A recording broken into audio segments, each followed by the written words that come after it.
ಸ್ವಯಂ ರೂಪ ಕದಾ ಮಹ್ಯಂ ದದಾತಿ ಸ್ವಪದಾಂತಿಕಂ ವಂದೇಹಂ ಶ್ರೀಗುರೋ ಶ್ರೀಯುತಾಪದಕಮಲಂ ಶ್ರೀಗುರೋನ್ ವೈಷ್ಣವಾಂಶ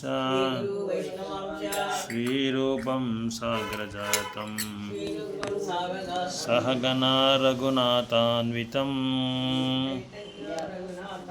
तं सजीवं साद्वैतं सावधूतं परिजनसहितं कृष्णचैतन्यदेवं राधाकृष्णपादान् सहगणा ललिता श्रीविशाखान्वितं सा जय श्रीकृष्ण चैतन्य प्रभु नित्यानंद श्री अद्वैत गदाधर श्रीवासादि गौरभक्तवृंद हरे कृष्ण कृष्ण कृष्ण हरे हरे हरे राम राम राम हरे हरे कृष्ण कृष्ण कृष्ण हरे हरे हरे राम राम राम हरे हरे ಏನದು ಲಕ್ಷ್ಮೀನಾಥ್ ಆ ಕಡೆ కదా ಆ ಕಡೆ ಕರ್ನಾಟಕ ಯಾರು ಇಟ್ಟಿದ್ದು ಪ್ರಭು ಇಟ್ಟಿದ್ದ ಅದು ಪ್ರಭು ಇಟ್ಟಿರ್ಲಾರ್ದು ಅದು ಪ್ರಭು ಇಟ್ಟಿರೋದು ಪ್ರಭು ಆವಾಗಿಂದ ಐತೆ ಹೌದಾ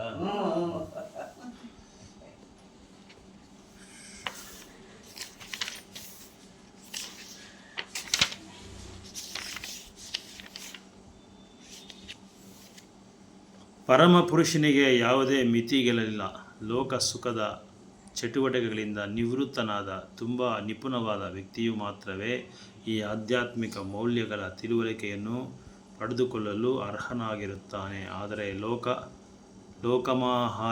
ಲೋಕಮಾಹದಿಂದಾಗಿ ಅದನ್ನು ಅರಿಯುವ ಸ್ಥಿತಿಯಲ್ಲಿ ಇಲ್ಲದ ವ್ಯಕ್ತಿಗಳು ಇರುತ್ತಾರೆ. ಅಂತಹವರಿಗೆ ನೀವು ಪರಮಪುರುಷರ ಅಲೌಕಿಕ ಕಾರ್ಯಗಳನ್ನು ವಿವರಿಸಬೇಕು. ಆ ಮೂಲಕ ಅವರನ್ನು ದಿವ್ಯ ಸಾಕ್ಷಾತ್ಕಾರದ ದಾರಿಗೆ ಹೆಚ್ಚಬೇಕು. ಸೊ ನಾರದರು ವೇದವ್ಯಾಸರಿಗೆ ಉಪದೇಶ ಮಾಡುವಾಗ ಇದೆಲ್ಲ ಹೇಳ್ತಾ ಇದ್ದಾರೆ. ಈ ಭೌತಿಕ ಚಟುವಟಿಕೆಗಳಲ್ಲಿ ಯಾರು ನಿವೃತ್ತರಾಗಿರ್ತಾರೋ, ರಿಟೈರ್ಮೆಂಟ್ ಆಗಿರ್ತಾರೋ ಅಂಥವ್ರಿಗೆ ಈ ಭಗವಂತನ ಸೇವೆ ಮಾಡೋದಕ್ಕೆ ಅವರು ಅರ್ಹನಾಗಿರ್ತಾರೆ. ಆಧ್ಯಾತ್ಮಿಕ ಮೌಲ್ಯಗಳನ್ನು ತಿಳುವಳಿಕೆಯನ್ನು ಪಡೆದುಕೊಳ್ಳಲು ಆಧ್ಯಾತ್ಮಿಕವಾದ ಒಂದು ಸ್ಥಾನಕ್ಕೆ ಹೋಗೋದಕ್ಕೆ ಅವರು ಅರ್ಹತನಾಗಿರ್ತಾರೆ. ಆದರೆ ಈ ಲೌಕಿಕ ಚಟುವಟಿಕೆಗಳಲ್ಲಿ ಯಾರು ತುಂಬ ತುಳುಕಾಡ್ತಾ ಇರ್ತಾರೋ ಅಂಥವರಿಗೆ ಪರಮಪುರುಷನ ಪಡೆಯೋದು ತುಂಬ ಕಷ್ಟ ಅಂತ ಹೇಳ್ತಾ ಇದ್ದಾರೆ. ನಿವೃತ್ತಿ ಆಗಿರೋರಿಗೆ ಈಸಿ, ರಿಟೈರ್ಮೆಂಟ್ ಆಗಿರೋರಿಗೆ ಅಂದರೆ ಯಾವ ರಿಟೈರ್ಮೆಂಟ್ ಅಂದರೆ ಯಾವುದಂದರೆ ಮಿಲ್ಟ್ರಿಯಿಂದ ರಿಟೈರ್ಮೆಂಟ್ ಆಗೋದು, ವ್ಯಾಪಾರದಿಂದ ಇದು ಗೌರ್ಮೆಂಟ್ ಆಫೀಸಿಂದ ರಿಟೈರ್ ಆಗೋದು. ಈ ರಿಟೈರ್ಮೆಂಟ್ ಅಲ್ಲ, ಭೌತಿಕ ಚಟುವಟಿಕೆಗಳಿಂದ ನಿವೃತ್ತಿ ಆಗಬೇಕು ಅಂತ ಹೇಳ್ತಾರೆ. ರಿಟೈರ್ಮೆಂಟ್ ಅಂದರೆ ಏನು ಅನ್ಕೋದ್ರಿಂದ, ನಿವೃತ್ತಿ ಅಂದರೆ ಎಲ್ಲರಿಗೂ ರಿಟೈರ್ಮೆಂಟ್ ಅಂದರೆ ಕೆಲಸ ಆದಮೇಲೆ ರಿಟೈರ್ಮೆಂಟ್ ಅಂತಾರಲ್ಲ, ಆ ರಿಟೈರ್ಮೆಂಟ್ ಅಲ್ಲ. ಭೌತಿಕವಾದ ಕಾರ್ಯಗಳಿಂದ ನಾವು ರಿಟೈರ್ಮೆಂಟ್ ಆಗಬೇಕು. ಆವಾಗ ಅಂಥವನು ಅರ್ಹನ ಆಗ್ತಾನೆ. ಏನಕ್ಕೆ? ಭಗವಂತನ ಪಡೆಯೋದಕ್ಕೆ, ಭಗವಂತನ ಲೋಕಕ್ಕೆ ಹೋಗೋದಕ್ಕೆ. ಆದರೆ ಲೌಕಿಕ ಚಟುವಟಿಕೆಗಳಲ್ಲಿ ತುಂಬಿ ತುಳುಕಾಡೋವನಿಗೆ ಆಗಲ್ಲ, ಅವನು ಭಗವಂತನ ಪಡೆಯೋದಕ್ಕೆ ಆಗಲ್ಲ ಅಂತ ಹೇಳ್ತಾ ಇದ್ದಾರೆ. ಆದರೆ ಅದಕ್ಕೆ ನೀವೇನು ಮಾಡಬೇಕಂದ್ರೆ, ಅಂತಹವರಿಗೆ ನೀವು ಅಂಥವ್ರು ನೀವೇನು ಮಾಡಬೇಕು? ಪರಮಪುರುಷನ ಅಲೌಕಿಕ ಅಂದರೆ ದಿವ್ಯವಾದ ಒಂದು ಕಾರ್ಯಗಳನ್ನು ವಿವರಿಸಬೇಕು ಅವ್ರಿಗೆ ಅಂತ ಹೇಳ್ತಾ ಇದ್ದಾರೆ. ಅಂಥವ್ರು ಹೇಳಬೇಕು ಅಂತ ಹೇಳ್ತಾರೆ. ಆ ಮೂಲಕ ಉಪದೇಶಗಳು ನೀವು ಹೇಳಿದ್ರೆ ಅದರ ಮೂಲಕ ಅವರು ದಿವ್ಯನಾಗ್ತಾರೆ, ದಿವ್ಯ ಸಾಕ್ಷಾತ್ಕಾರ ಹೊಂದುತ್ತಾರೆ ಅಂತ ಹೇಳ್ತಾ ಇದ್ದಾರೆ. ಯಾರು ಹೇಳ್ತಾರೆ ಅದಿದು? ನಾರದ ಮುನಿ ವೇದವ್ಯಾಸರಿಗೆ. ದೈವಿ ವಿಜ್ಞಾನವು ತಿಳಿಯಲು ತುಂಬ ಕಷ್ಟಕರವಾದದ್ದು. ಭಗವಂತನ ಅಲೌಕಿಕ ಕಾರ್ಯಗಳ ನಿರೂಪಣೆಯಾದಾಗಲಂತೂ ಅದನ್ನು ಗ್ರಹಿಸುವುದು ಇನ್ನೂ ಹೆಚ್ಚು ಕಷ್ಟ. ದೈವಿ ವಿಜ್ಞಾನವು ತಿಳಿಯಲು ತುಂಬ ಕಷ್ಟ. ಇದು ಸಾಧಾರಣವಾಗಿ ಅರ್ಥ ಆಗಲ್ಲ. ಇದು ಶಾಸ್ತ್ರಗಳು ಭಗವಂತನ ಈ ಒಂದು ಪುಸ್ತಕ ಬರೆದಿರಲ್ಲ, ಭಾಗವತಮು, ಭಗವದ್ಗೀತೆ, ಇದೆಲ್ಲ ಸಾಧಾರಣ ಮನುಷ್ಯನಿಗೆ ಅರ್ಥ ಆಗಲ್ಲ ಇದು. ಅದಕ್ಕೆ ಐಹಿಕ ಚಟುವಟಿಕೆಗಳನ್ನು ಮುಳುಗಿರುವ ಜನಗಳು ಅದನ್ನು ತಿಳಿಯಲಾರರು.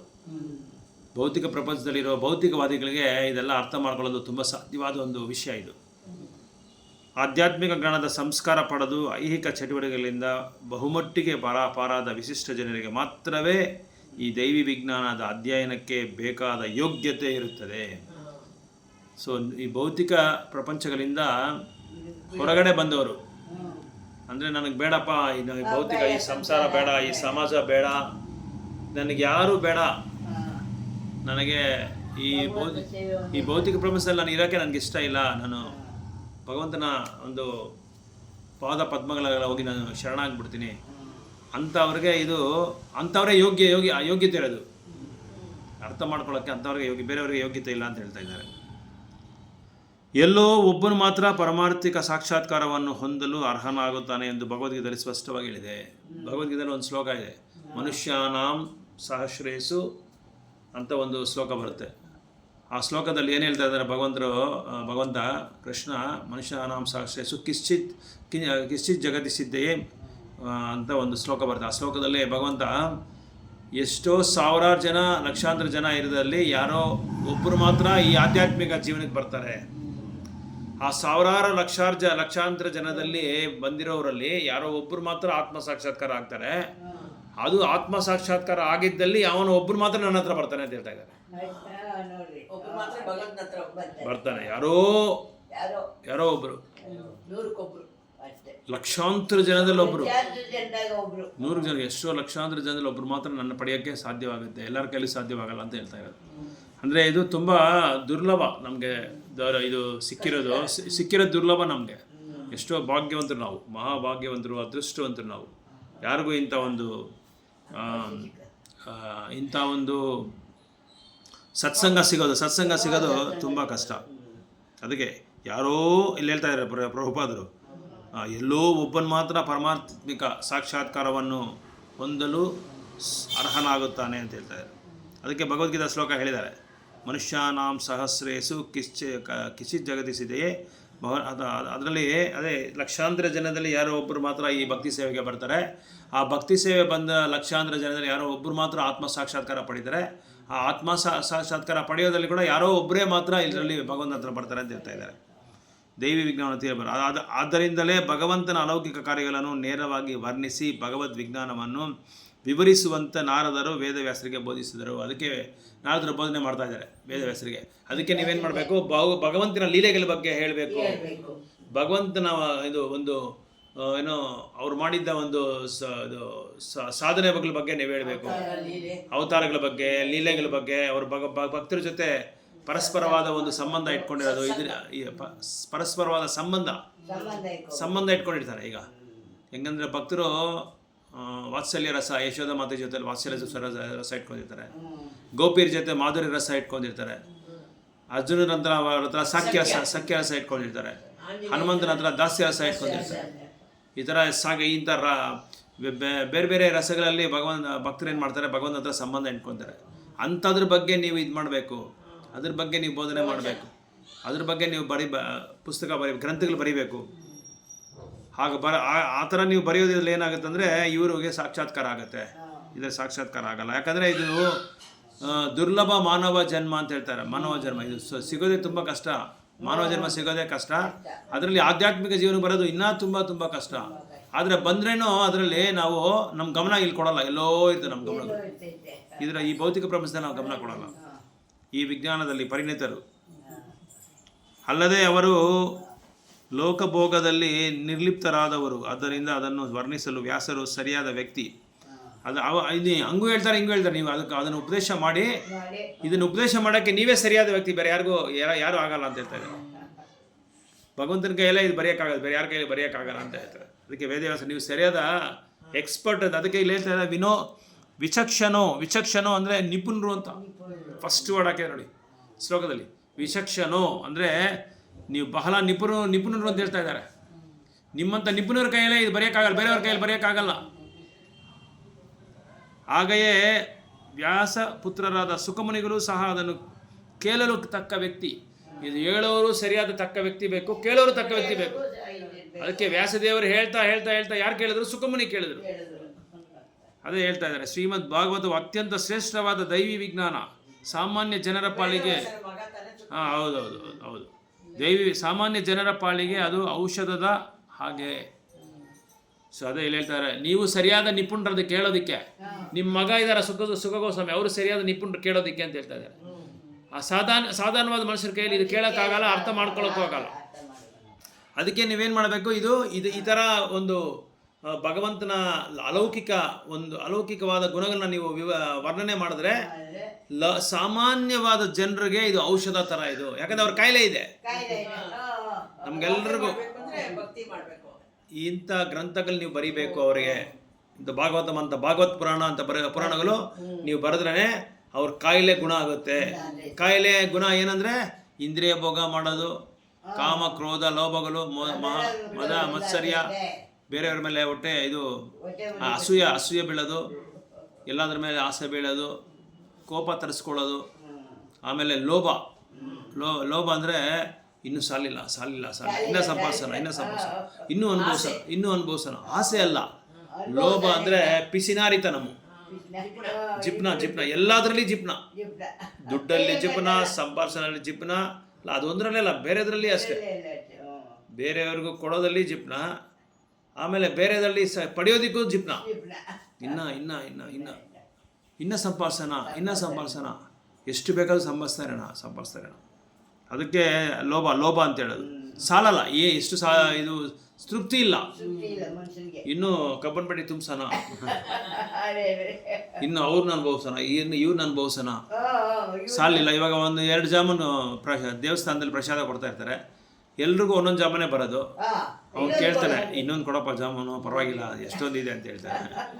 ಅದು ತಿಂದ್ಮೇಲೆ ಇನ್ನೂ ಪಕ್ಕದಲ್ಲಿ ನೋಡ್ತಾನೆ, ಏನಪ್ಪ ನೀನು ಜಾಮೂನು ತಿಂತೀಯ, ನಿನಗೆ ಸಾಗುತ್ತಾ ಅಂತ ಕೇಳ್ತಾನೆ. ಯಾಕಪ್ಪ, ಇಲ್ಲ ಆಗದೆ ನನಗೆ ಕೊಟ್ಬಿಟ್ಟು ನಾನು ತಿಂತೀನಿ ಅಂತ. ಆ ಥರ ಜಿಪ್ಪಂತಾನ, ಇನ್ನೂ ಬೇಕು ಅಂತ. ಸೊ ಆದ್ದರಿಂದ ಅದಕ್ಕೂ ಭಗವಂತನಿಗೂ ನಡುವ ಯಾವ ಭೇದವೂ ಇಲ್ಲ. ಅದರಲ್ಲಿರುವುದಲ್ಲಿ ಭಗವಂತನ ಅಲೌಕಿಕ ಕಾರ್ಯಗಳು ನಿರೂಪಣೆ. ಆದ್ದರಿಂದ ಅದಕ್ಕೂ ಭಗವಂತನಿಗೂ ನಡುವ ಯಾವ ಭೇದವೂ ಇಲ್ಲ. ಇದು ಭಗವಂತನ ಸಾಹಿತ್ಯ ರೂಪನಾದ ಅವತಾರ. ಹೀಗಿರುತ್ತೆ. ಸಾಮಾನ್ಯ ಜನರು ಅದರ ಮೂಲಕ ಭಗವಂತನ ಲೀಲಾ ನಿರೂಪಣೆಯನ್ನು ಶ್ರವಣ ಮಾಡಬಹುದು. ಅದೇ ಹೇಳ್ತಾರೆ, ಇದರಿಂದ ನೀವು ಇದು ಬರೆಯೋದ್ರಿಂದ ಏನಾಗುತ್ತೆ, ಭಗವಂತ ಶ್ರವಣ ಮಾಡ್ತಾನೆ. ಯಾವುದ್ರ ಬಗ್ಗೆ ಕೇಳ್ತಾರೆ? ಭಗವಂತನ ಲೀಲೆಗಳ ಬಗ್ಗೆ ನೀನು ಬರೆದ್ರೆ ಅದನ್ನೆಲ್ಲ ಕೇಳ್ತಾರೆ. ಯಾರಾದರೂ ವೈಷ್ಣವರ ಒಂದು ತಾಮರ ಇದರಿಂದ ಮುಖಾರವಿಂದದಿಂದ ಅವರನ್ನು ಕೇಳ್ತಾ ಇರ್ತಾರೆ ಅಂತ ಹೇಳ್ತಾರೆ.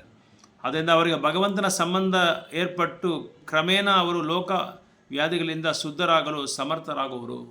ಇದು ಕೇಳೋದ್ರಿಂದ ಏನಾಗುತ್ತೆ, ಅವ್ರಿಗೆ ಆ ಕಾಯಿಲೆ ಹೊರಟೋಗುತ್ತೆ. ಭೌತಿಕವಾದ ಕಾಯಿಲೆ ಹೊರಟೋಗಿ ಇದನ್ನು ಕೇಳೋದಕ್ಕೆ ಅವರು ಅವ್ರಿಗೆ ಇದು ಬಂದ್ಬಿಡುತ್ತೆ, ಅರ್ಹತೆ ಬಂದ್ಬಿಡುತ್ತೆ. ಅದಕ್ಕೆ ಎಲಿಜಿಬಿಲಿಟಿ ಆಗ್ತಾರೆ. ತಜ್ಞರಾದ ಭಕ್ತರು ಕೂಡ ಅಂತಹವರನ್ನು ಪರಿವರ್ತಿಸಲು ಕಾಲ ದೇಶಗಳಿಗೆ ಅನುಗುಣವಾದ ಹೊಸ ರೀತಿ ವಿಧಾನಗಳು ಕಂಡುಕೊಳ್ಳಬಹುದು. ಸೊ ಇದು ನೀವು ಬರೆಯೋದ್ರಿಂದ ಏನಾಗುತ್ತೆ, ಕಾಲಕ್ಕೆ ತಕ್ಕಂತೆ, ಕಾಲ ದೇಶಕ್ಕೆ ತಕ್ಕಂತೆ, ಟೈಮ್ ಪ್ಲೇಸ್ ಅದಕ್ಕೆ ಸಂದರ್ಭಕ್ಕೆ ತಕ್ಕಂತೆ ಅವರು ಪ್ರಚಾರ ಮಾಡೋದಕ್ಕೆ ಬೇರೆ ಇದರಲ್ಲಿ ಬೇರೆ ರೀತಿಯಲ್ಲಿ ಅವರು ಪ್ರಚಾರ ಮಾಡ್ತಾರೆ ಅಂತ ಹೇಳ್ತಾ ಇದ್ದಾರೆ. ಮಂದಬುದ್ಧಿಯು ಲೌಕಿಕ ಜನತೆಯಲ್ಲಿ ಅದನ್ನು ಬಿತ್ತಲು ಯೋಗ್ಯವಾದ ವಿಧಾನಗಳು ತಜ್ಞರಾದ ಭಕ್ತರು ಕಂಡುಕೊಳ್ಳಬಹುದು. ಲೌಕಿಕ ಜನತೆಯಲ್ಲಿ ಅದನ್ನು ಬಿತ್ತಲು ಯೋಗ್ಯವಾದ ವಿಧಾನಗಳನ್ನು ತಜ್ಞರಾದ ಭಕ್ತರು ಕಂಡುಕೊಳ್ಳಬಹುದು. ಇವಾಗ ಅದೇ ಮಾಡ್ತಾ ಇರೋದು. ಈಗ ನಾವು ಸುಮ್ಮನೆ ಮಹಾಭಾರತ ಹೇಳ್ಕೊಂಡು, ರಾಮಾಯಣ ಹೇಳ್ಕೊಂಡು, ಭಗವದ್ಗೀತೆ ಹೇಳ್ಕೊಂಡ್ರೆ ಯಾರು ಬರಲ್ಲ. ಅದಕ್ಕೆ ಏನು ಮಾಡ್ತಾರೆ ಈಗಿರೋ ಭಕ್ತರು, ಅದಕ್ಕೆ ಈ ಆಧುನಿಕವಾದ ಒಂದು ಸಮಾಜದಲ್ಲಿ ಅದಕ್ಕೆ ಬೇರೆ ಹೆಸರಿಡ್ತಾರೆ. ಸ್ಟ್ರೆಸ್ ಮ್ಯಾನೇಜ್ಮೆಂಟು, ಡಿಪ್ರೆಷನ್ನು, ಆಮೇಲೆ ಕ್ಯಾರೆಕ್ಟರಿಸ್ಟಿಕ್ ಡೆವಲಪ್ಮೆಂಟು, ಈ ಥರ ಬೇರೆ ಹೆಸರಿಡ್ತಾರೆ. ನಿಮ್ಮನ್ನು ನೀವು ಹೇಗೆ ಇನ್ನೂ ಮುಂದುವರಿಸ್ಕೊಳ್ಳೋದು, ನಿಮ್ಮ ಜೀವನದಲ್ಲಿ ನೀವು ಮುಂದುವರಿಸ್ಕೊಳ್ಳೋದಕ್ಕೆ ಏನೇನು ಬೇಕು, ಆ ಥರ ಒಂದು ಹೆಸರು ಬೇರೆ ಇರ್ತಾರೆ. ಭಗವದ್ಗೀತಾ ಅಂತ ಇಡಲ್ಲ, ಭಾಗವತಮ್ ಅಂತ ಇಡಲ್ಲ, ರಾಮಾಯಣ ಅಂತ ಇಡಲ್ಲ, ಬೇರೆ ಹೆಸರುಗಳು ಬೇರೆ ಇರ್ತಾರೆ. ಯಾವ ಥರ ಹೆಸರು ಅಂದರೆ, ಈಗ ನೀವು ಕಂಪ್ನಿಗಳೆಲ್ಲ ಹೋಗ್ತಾ ಇರ್ತೀರಾ, ನಿಮ್ಮ ಬಾಸ್ ಬಂದು ನಿಮಗೆ ಸಿಕ್ಕಾಪಟ್ಟೆ ನಿಮ್ಮ ತಲೆ ಮೇಲೆ ಹಾಕ್ತಾ ಇರ್ತಾನೆ ಜವಾಬ್ದಾರಿ. ಈ ಪ್ರಾಜೆಕ್ಟ್ ಮಾಡು, ಆ ಪ್ರಾಜೆಕ್ಟ್ ಮಾಡು, ಇಷ್ಟು ದಿನದಲ್ಲಿ ಮಾಡು, ಅಷ್ಟು ದಿನದಲ್ಲಿ ಮಾಡು ಅಂತ. ಅವಾಗ ಏನಾಗುತ್ತೆ, ತಲೆ ಕೆಟ್ಟೋಗ್ಬಿಡುತ್ತೆ. ಆಮೇಲೆ ಇದು ಸ್ಟ್ರೆಸ್ ಜಾಸ್ತಿ ಆದರೆ ಪ್ರೆಷರ್ ಜಾಸ್ತಿ ಆಗುತ್ತೆ, BP ಜಾಸ್ತಿ ಆಗುತ್ತೆ. ಮನೆಗೆ ಹೋಗಿದ ತಕ್ಷಣ ಹೆಂಡತಿ ಕಾಯ್ಕೊಂಡಿರ್ತಾಳೆ, ಏನ್ರಿ ಬೆಳಗ್ಗೆ ಹೇಳಿದ್ರಲ್ಲ ಸಾಯಂಕಾಲ ಮಾರ್ಕೆಟಿಂಗ್ ಹೋಗೋಣ, ಶಾಪಿಂಗ್ ಹೋಗೋಣ, ಸೀರೆ ಕೊಡ್ತೀನಿ ಅಂತ ಹೇಳಿದ್ರಲ್ಲ, ನಾಳೆ ನಮ್ಮದು ಮದುವೆದು ಇದು ಆ್ಯನಿವರ್ಸರಿ ಇದೆ, ಇಷ್ಟೊತ್ತಿಗೆ ಬಂದರೆ ಹೆಂಗ್ರಿ ಅಂದರೆ ಅವನು ಬ್ಯಾಗ್ ತೊಗೊಂಡು ಅವ್ನ ಮಕ್ಕದ ಮೇಲೆ ಹಾಕ್ತಾನೆ, ಹೆಂಡತಿ ಮಕ್ಕದ ಮೇಲೆ ಹಾಕ್ಬಿಟ್ಟು ನಾನೇ ಸಾಯ್ತಾ ಇದ್ದೀನಿ, ನನ್ನ ಬಾಸು ತಲೆ ಕೆಡಿಸ್ಬಿಟ್ಟಿದ್ದಾನೆ, ನೀನು ಬೇರೆ ಆ್ಯನಿವರ್ಸರಿ ಇಲ್ಲ, ಯಾವ ವರ್ಸರಿನೂ ಇಲ್ಲ, ನನಗೆ ಅಲ್ಲಿ ನಡೀತಾ ಇದೆ ಆ್ಯನಿವರ್ಸರಿ ಅಂತಾರೆ. ಅದಕ್ಕೆ ಇಲ್ಲಿ ಈಗ ಭಕ್ತರು ಏನು ಮಾಡ್ತಾರೆ, ಅದಕ್ಕೆ ತಕ್ಕಂತೆ ಹೆಸರು ಇರ್ತಾರೆ. ಸರಳವಾದ ಜೀವನ ನೀವು ಮಾಡಬೇಕಂದ್ರೆ ನಮ್ಮ ಹತ್ರ ಬನ್ನಿ, ಇಲ್ಲಿ ನಾವು ಡಿಸ್ಕೋರ್ಸ್ ಮಾಡ್ತಾ ಇದ್ದೀರಿ, ಇಲ್ಲಿ ಈ ಒಂದು ಹಾಲಲ್ಲಿ ನಾವು ಈ ಥರವಾದ ಒಂದು ಸರಳವಾದ ಜೀವನದ ಮೈಂಡ್ ರಿಲ್ಯಾಕ್ಸ್ ಆಗೋಕ್ಕೆ, ನಿಮ್ಮ ಮೈಂಡ್ ಯಾವ ರಿಲ್ಯಾಕ್ಸ್ ಮಾಡ್ಕೊಳ್ಳೋಕ್ಕೆ ನಮ್ಮ ಹತ್ರ ಬನ್ನಿ, ನಾವು ನಿಮಗೆ ಇದು ದಾರಿ, ಅದಕ್ಕೆ ದಾರಿ ವಿಧಾನ ಏನು ಅಂತ ಹೇಳ್ಕೊಡ್ತೀರಿ, ದಾರಿ ದೀಪ ಏನಂತ ತೋರಿಸ್ತೀರಿ ನಿಮಗೆ. ಬನ್ನಿ, ನೀವು ಅಜ್ಞಾನದಲ್ಲಿದ್ದೀರಾ, ಬನ್ನಿ ನಿಮಗೆ ಜ್ಞಾನ ಕೊಡ್ತೀರಿ, ನೀವು ಇನ್ನೂ ಕಷ್ಟಪಡಬೇಡಿ, ಕಷ್ಟದಿಂದ ನಿಮ್ಮನ್ನು ನಿವಾರಣೆ ಮಾಡ್ತೀರಿ, ಈ ಥರ ಸೆಂಟೆನ್ಸ್ ಹಾಕೋದು. ಅವಾಗ ಬರ್ತಾರಲ್ವಾ, ಯಾಕಂದರೆ ಎಲ್ರಿಗೂ ಕಷ್ಟ ಇದೆ, ಸಮಸ್ಯೆದ ಪರಿಹಾರ, ಜೀವನದಲ್ಲಿ ಸಮಸ್ಯೆದ ಪರಿಹಾರ ಬೇಕಾ, ಬನ್ನಿ ನಮ್ಮ ಹತ್ರ, ಈ ಥರ ಟೈಟಲ್ಸ್ ಹಾಕೋದು, ಯೂಟ್ಯೂಬಲ್ಲಿ ಹಾಕೋದು, ಮತ್ತು ಇನ್ಸ್ಟಾಗ್ರಾಮಲ್ಲಿ. ಟಿ ವಿ ಬಿಟ್ಬಿಡಿ, ಅದು ಹೊಟ್ಟೋಯ್ತು ಅಷ್ಟೇ, ಕತೆ ಮುಗೀತು. ಇವಾಗೆಲ್ಲ ಯೂಟ್ಯೂಬು, ಇನ್ಸ್ಟಾಗ್ರಾಮು, ಫೇಸ್ಬುಕ್ಕು, ಅದರಲ್ಲೇ ಇವಾಗ ಎಲ್ಲರೂ ನೋಡೋದು. ಇದರಲ್ಲಿ ಟಿ ವಿ ಎಲ್ಲ ಯಾರು ನೋಡೋದು ಇವಾಗ, ಅದೆಲ್ಲ ಹಳೆ ಕಾಲ. ಇವಾಗ ಇದರಲ್ಲೇ ಆ ಟೈಟ್ಲ್ಸ್ ಹಾಕಿದ್ರೆ ಟೈಟ್ಲ್ ನೋಡ್ತಾರೆ, ಆ ಟೈಟ್ಲ್ ನೋಡ್ಬಿಟ್ಟು ಓ ಇದು ಚೆನ್ನಾಗಿದೆ ಏನಪ್ಪ, ನನಗೆ ಮೊದಲೇ ಇದು ಕಂಪ್ನಿನಲ್ಲಿ ತಾಪತ್ರೆ, ಬಿಸ್ನೆಸ್ಸಲ್ಲಿ ತಾಪತ್ರೆ, ಹೊರಗಡೆ ತಾಪತ್ರೆ, ಮನೆಯಲ್ಲಿ ತಾಪತ್ರೆ, ಇದನ್ನೆಲ್ಲ ಬಿಡುಗಡೆ ಆಗಬೇಕು ಅಂತ ಕೆಲವ್ರು ಏನು ಮಾಡ್ತಾರೆ, ನೋಡ್ತಾರೆ, ಅದನ್ನು ನೋಡಿಕೊಂಡು ಅದನ್ನು ಫಾಲೋ ಮಾಡ್ತಾರೆ. ಹಂಗೆ ಫಾಲೋ ಮಾಡ್ಕೊಂಡು ಫ್ರೀಯಾಗಿರುವಾಗೆಲ್ಲ ಅದನ್ನು ನೋಡ್ತಾ ಇರ್ತಾರೆ. ಆವಾಗ ಈ ಭಾಗವತ್ ಪುರಾಣ ಅವ್ರಿಗೆ ಕನೆಕ್ಟ್ ಆಗುತ್ತೆ, ಸಂಪರ್ಕ ಬರ್ತಾರೆ. ಭಾಗವತ ಪುರಾಣದ ಸಂಪರ್ಕ ಬಂದಮೇಲೆ ಏನಾಗುತ್ತೆ, ಅವ್ರು ಸ್ವಲ್ಪ ಹೃದಯದಲ್ಲಿ ಕಲ್ಮಶ ಇರುತ್ತಲ್ಲ, ಅದು ಸ್ವಲ್ಪ ಹೋಗ್ತಾ ಇರುತ್ತೆ, ಕಳೀತಾ ಇರುತ್ತೆ. ಒಂದೇ ಸಲ ಹೋಗಲ್ಲ, ಸಾವಿರಾರು ಎಷ್ಟು ಜನ್ಮ ತಗೋಬೇಕೋ ಗೊತ್ತಿಲ್ಲ. ಒಂದೇ ಜನ್ಮದಲ್ಲಿ ಆಗ್ಬೋದು, ಸಾವಿರಾರು ಜನ್ಮನೂ ಆಗ್ಬೋದು, ಹೇಳಕ್ಕಾಗಲ್ಲ. ಅವರ ಯಾವ ಥರ ಸುಕೃತಿ ಅವ್ರಿಗಿರುತ್ತೋ ಆ ಸುಕೃತಿ ತಕ್ಕಂತೆ ಬೇಗ ಆಗುತ್ತೆ. ಭಕ್ತಿ ಸೇವೆ ಎನ್ನುವುದು ಚೈತನ್ಯಪೂರ್ಣವಾದ ಚಟುವಟಿಕೆ. ಮಂದಬುದ್ಧಿಯು ಲೌಕಿಕ ಜನತೆಯಲ್ಲಿ ಅದನ್ನು ಬಿತ್ತಲು ಯೋಗ್ಯವಾದ ವಿಧಾನಗಳನ್ನು ತಜ್ಞರಾದ ಭಕ್ತರು ಕಂಡುಕೊಳ್ಳಬೇಕು. ಓಕೆ, ಭಗವಂತನ ಸೇವೆಯ ಸಂಬಂಧದಲ್ಲಿ ಭಕ್ತರು ನಡೆಸುವ ಅಂತಹ ಅಲೌಕಿಕ ಕಾರ್ಯಗಳನ್ನು ಲೋಕಾಸಕ್ತರಾದ ಮೂಢ ಜನರ ಸಮಾಜದಲ್ಲಿ ಹೊಸ ಜೀವನ ರೀತಿಯನ್ನು ತರೆಯಬಹುದು. ಶ್ರೀ ಚೈತನ್ಯ ಮಹಾಪ್ರಭುಗಳು ಮತ್ತು ಅವರ ಅನಂತರ ಬಂದ ಅನುಯಾಯಿಗಳು ಈ ದಿಕ್ಕಿನಲ್ಲಿ ತುಂಬ ಪರಿಣಿತಿಯನ್ನು ತೋರಿಸಿದ್ದಾರೆ. ಈಗ ಯಾರಾದರೂ ಅದೇ ವಿಧಾನವನ್ನು ಅನುಸರಿಸಬಹುದು. ಹಾಗೆ ಮಾಡಿ ಕಲಹಮಯವಾದ ಈ ಯುಗದ ಲೌಕಿಕರಿಗೆ ಪಾರಮಾರ್ಥಿಕ ತಿಳುವಳಿಕೆಯಿಂದ ಕೂಡಿದ ಶಾಂತಿ ಜೀವನ ದೊರೆಯುವಂತೆ ಮಾಡಬಹುದು. ಆಮೇಲೆ ಆ ಟಾಪಿಕ್ಸ್ ಹಾಕ್ತಾರೆ, ಶಾಂತಿ ಶಾಂತಿ ಶಾಂತಿ. ನಿಮಗೆ ನೆಮ್ಮದಿ ಬೇಕಾ, ಬನ್ನಿ ನಮ್ಮ ಹತ್ರ. ನೆಮ್ಮದಿ ನೀವೆಲ್ಲಿ ಹುಡುಕೋ ಅವಶ್ಯಕತೆ ಇಲ್ಲ, ನಮ್ಮ ಹತ್ರ ನೆಮ್ಮದಿ ಇದೆ. ಕೆಲವರು ಇದನ್ನೆಲ್ಲ ಇಟ್ಕೊಂಡು ದುಡ್ಡು ಸಂಪಾದಿಸ್ತಾರೆ. ದೊಡ್ಡ ಕಲ್ಯಾಣ ಮಂಟಪದಲ್ಲಿ ಬಾಡಿಗೆಗೆ ತೊಗೊಂಡು ಎಂಟ್ರೆನ್ಸ್ ಫೀಸು ಇಷ್ಟು, ಒಬ್ಬೊಬ್ಬರಿಗೆ 500, 1000 ಏನದ ಆ ಥರ ಎಲ್ಲ ಮಾಡ್ತಾರೆ ಅವರು. ಯಾಕಂದರೆ ಅಲ್ಲಿ ಬಾಡಿಗೆ ಕೊಡಬೇಕು, ಇವನು ಸಂಪಾದಿಸ್ಬೇಕಲ್ಲ, ಅದಕ್ಕೆ ಇಲ್ಲಿ ಪ್ರಭುಪಾದರು ಹೇಳ್ತಾ ಇದ್ದಾರೆ, ಚೈತನ್ಯ ಮಹಾಪ್ರಭು ಅದಕ್ಕೆ ಸರಳವಾದ ಜೀವನ ನಮಗೆ ಯಾವ ಥರ ಭಕ್ತಿ ಸೇವೆ ಮಾಡಬೇಕು. ಇಂತಹ ಒಂದು ಕಲಹವಾದ ಇಲಾಖೆ ನೋಡಿ, ಕಲಹಮಯವಾದ ಈ ಯುಗದ ಲೌಕಿಕರಿಗೆ ಯಾವಾಗಲೂ ಕಲಹ, ಜಗಳ, ಎಲ್ಲಿ ನೋಡಿದ್ರೂ ಜಗಳ, ತೃಪ್ತಿ ಇಲ್ಲ. ಇವತ್ತೊಂದು ಸಮಸ್ಯೆ ಆದರೆ ನಾಳೆ ಒಂದು ಸಮಸ್ಯೆ, ನಾಳೆ ಒಂದು ಸಮಸ್ಯೆ ಆದರೆ ನಾಳೆದೊಂದು ಸಮಸ್ಯೆ, ಡೈಲಿ ಒಂದೊಂದು ಸಮಸ್ಯೆ ಇದ್ದೇ ಇರುತ್ತೆ. ಇವಾಗ ನಗ್ನಗ್ತಾ ನಾವು ಇದ್ದೀರಿ ಅಂದರೆ ಬಂತ ಪಯಣ ಮುಂದೆ ಮುಂದ್ರೊಂದೇ ನಮ್ಮ ಅಮ್ಮ ಹೇಳ್ತಾರೆ, ಮುಂದೆ ಮುಸ್ಲಿಂ ಪಂಡಿಗೆ ಇದೆ ಅಂತ. ಆ ಥರ ಏನೋ ಒಂದು ಬರ್ತಾ ಇರ್ತದೆ. ಅದಕ್ಕೆ ಯಾವಾಗಲೂ ಸದಾ ನಾವು ನಕ್ಕೊಂಡೇ ಇರಬೇಕು. ಸದಾ ನಾವು ಸಮಸ್ಯೆಗಳು ಬಂದೇನೋ ಅದು ಪರಿಹಾರ ಮಾಡೋದಕ್ಕೆ ಭಗವಂತ ಏನು ಮಾಡ್ತಾನೆ, ಅದಕ್ಕೆ ಚೈತನ್ಯ ಮಹಾಪ್ರಭು ಸರಳವಾದ ಭಕ್ತಿ ಮಾಡೋದು, ಏನು ಕಷ್ಟನೇ ಇಲ್ದಿರ. ಚೈತನ್ಯ ಮಹಾಪ್ರಭು ನೀವೇನು ಮಾಡಬೇಡಿ, ಭಗವಂತ ನಾಮ ಹೇಳಿ ಸಾಕು. ಭಗವಂತ ನಾಮ ಹೇಳಿ ಭಕ್ತರ ಜೊತೆ ಹೋಗಿ, ಬೀದಿ ಹೋಗಿ, ಗ್ರಾಮ ಹೋಗಿ, ಪಟ್ಟಣಗಳ ಹೋಗಿ, ಅವ್ರ ಜೊತೆ ಹೋಗಿ ನೀವು ನಗರ ಸಂಕೀರ್ತನ ಮಾಡಿ, ಬೇರೆ ಏನು ಮಾಡಬೇಡಿ. ಇಟ್ಸ್ ಈಸಿ ಅಲ್ವಾ, ಸರಳ ಅಲ್ವಾ, ಏನು ಓದಂಗಿಲ್ಲ, ಏನು ಬರೆಯೋಂಗಿಲ್ಲ, ಸಂಸ್ಕೃತವಾದ ಇದು ವಾಕ್ಯ ಇದು ಶ್ಲೋಕಗಳನ್ನ ಕಲಿಯೋಂಗಿಲ್ಲ. ಇರೋ ಜಾಗದಲ್ಲೇ ಭಗವಂತನ ನಾಮ ಹೇಳಿ. ಆ ನಾಮ ಹೇಳೋದ್ರಿಂದ ಇದೆಲ್ಲ ಬಂದ್ಬಿಡುತ್ತೆ ನಮಗೆ. ನಾಮ ಹೇಳ್ತಾ ಹೇಳ್ತಾ ಹೇಳ್ತಾ ಹೇಳ್ತಾ ಶ್ಲೋಕ ಓದೋಕ್ಕೆ ಭಗವಂತ ಜ್ಞಾನ ಕೊಟ್ಬಿಡ್ತಾನೆ, ಬೇರೆಯವ್ರಿಗೆ ಪ್ರಚಾರ ಮಾಡೋದಂತ ಜ್ಞಾನ ಕೊಟ್ಬಿಡ್ತಾನೆ, ಈ ಥರ. ಸೊ 17ನೇ ಶ್ಲೋಕದಲ್ಲಿ ಏನು ಹೇಳ್ತಾ ಇದ್ದಾರೆ ಅಂದರೆ, ಭಗವಂತನ ಭಕ್ತಿ ಸೇವೆ ಮಾಡುವ ಸಲುವಾಗಿ ತನ್ನ ಲೌಕಿಕ ವೃತ್ತಿಯನ್ನು ಬಿಟ್ಟುಕೊಟ್ಟ ವ್ಯಕ್ತಿಯು ಕೆಲವೊಮ್ಮೆ ಇನ್ನೂ ಅಪಕ್ತ ಸ್ಥಿತಿಯಲ್ಲಿ ಇರುವಾಗ ಪತಿತನಾಗಬಹುದು. ಆದರೂ ಅವನು ವಿಫಲನಾಗುವ ಅಪಾಯವಿಲ್ಲ. ಇದಕ್ಕೆ ಪ್ರತಿಯಾಗಿ ಭಕ್ತನಲ್ಲದ ವ್ಯಕ್ತಿ ತನ್ನ ಲೌಕಿಕ ವೃತ್ತಿಯಲ್ಲಿ ಪೂರ್ಣವಾಗಿ ನಿರತನಾಗಿದ್ದರೂ ಅದರಿಂದ ಯಾವ ಪ್ರಯೋಜನವೂ ಇಲ್ಲ. ಕೆಲವರು ಭಕ್ತಿ ಸೇವೆ ಮಾಡ್ತಾ ಇರ್ತಾರೆ, ಮಾಡ್ತಾ ಮಾಡ್ತಾ ಮಾಡ್ತಾ ಭಕ್ತಿ ಸೇವೆಯಿಂದ ಮಾಡೋದು ಬಿಟ್ಬಿಡ್ತಾರೆ, ಏನೋ ಕೆಲವು ಕಾರ್ಯಗಳಿಂದ. ಅದಕ್ಕೆ ಉದಾಹರಣೆ ಕೊಟ್ಟಿದ್ದಾರೆ. ಯಾರು? ಅಲ್ಲಲ್ಲ, ಚೈತನ್ಯ ಮಹಾಪ್ರಭು, ಬೇರೆ ಬೇರೆ ಉದಾಹರಣೆ ಪ್ರಭುಪಾದರು ಕೊಟ್ಟಿದ್ದಾರೆ. ಈಗ ಭರತ ಮಹಾರಾಜ್ ಇದ್ದಾರೆ. ಭರತ ಮಹಾರಾಜ್ ಒಳ್ಳೆ ಭಕ್ತಿ ಸೇವೆ ಮಾಡ್ತಾ ಇದ್ದಾರೆ. ಒಳ್ಳೆ ಭಕ್ತಿ ಸೇವೆ ಮಾಡ್ತಾ ಇದ್ದಾರೆ. ಮಾಡ್ತಾ ಮಾಡ್ತಾ ಮಾಡ್ತಾ ಏನಾಯಿತು, ಅವ್ರಿಗೆ ಒಂದಿನ ಒಂದು ಜಿಂಕೆ ಮರಿ ಓಡ್ತಾ ಇತ್ತು ಸಮುದ್ರದಿಂದ. ಇದು ಏನೋ ಹುಳಿನೋ ಏನೋ ಅಟ್ಟಿಸ್ಕೊಂಡು ಬರ್ತಾ ಇತ್ತು ಅನ್ನೋದು ಓಡ್ತಾ ಇತ್ತು. ಅದನ್ನ ನೋಡಿ ಒಂದು ಜಿಂಕೆ ತಾಯಿ ಗರ್ಭಿಣಿ, ಆ ಜಿಂಕೆ ಓಡ್ತಾ ಇತ್ತು, ಗರ್ಭಿಣಿ ತಾಯಿ. ಅದು ಓಡ್ತಾ ಓಡ್ತಾ ಓಡ್ತಾ ಇರುವಾಗ ಅಲ್ಲೇ ಡೆಲಿವರಿ ಆಗೋಯ್ತು, ಅಲ್ಲೇ ಪ್ರಸವ ಆಗಿ ಏನಾಯಿತು, ಅದು ಬಿಟ್ಬಿಟ್ಟು ಹೊರಟೋಯ್ತು, ಜಿಂಕೆ ಮರಿನ ಮಗುನ ಬಿಟ್ಬಿಟ್ಟು ಹೋಯ್ತು. ಅದನ್ನು ಭರತ ಮಹಾರಾಜು ನೋಡ್ತಾರೆ. ಅದನ್ನು ನೋಡಿ ಅದನ್ನ ಎತ್ಕೊಂಡು ಭರತ ಮಹಾರಾಜು ತನ್ನ ಆಶ್ರಮಕ್ಕೆ ಎತ್ಕೊಂಡು ಹೋಗ್ತಾರೆ. ಆಶ್ರಮಕ್ಕೆ ಎತ್ಕೊಂಡು ಹೋಗಿ ಅದನ್ನು ಬೆಳೆಸ್ತಾರೆ. ಬೆಳೆಸ್ತಾ ಬೆಳೆಸ್ತಾ ಬೆಳೆಸ್ತಾ ಏನಾಯಿತು, ಬೆಳಗ್ಗೆ ಮಂಗಳಾರತಿ ಔಟು, ನರಸಿಂಹ ಪ್ರೇಯರ್ ಔಟು, ತುಳಸಿ ಪ್ರೇಯರ್ ಔಟು, ಭಗವಂತನ ನಾಮ ಜಪ ಮಾಡೋದು